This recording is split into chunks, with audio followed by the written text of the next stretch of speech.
তেল অ্যাপ্লাই করতে হবে চুলের আগায়। তাহলে স্ক্যাল্পে শ্যাম্পু করলে চুলের আগার তেল কিভাবে দূর হবে? বুঝিয়ে বলছি। আমি শ্যাম্পু করেছি প্রায় ৩ দিন আগে।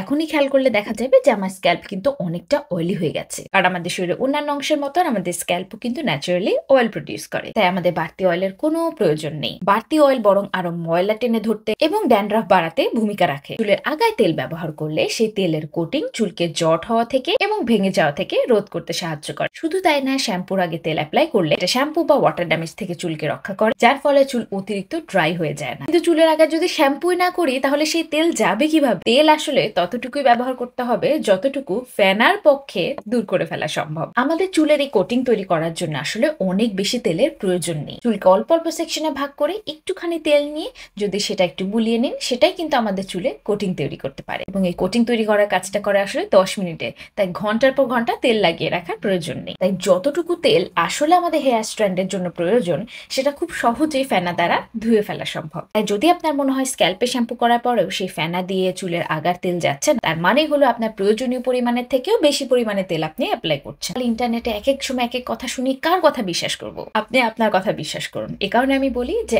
কারো কথায় অন্ধভাবে বিশ্বাস না করে ইনফরমেশনটা নিয়ে নিজে যাচাই করুন। আর আমার এই পছন্দের কোকোনাট হেয়ার অয়েলটি পেয়ে যাবেন বিউটি আপু পেজে।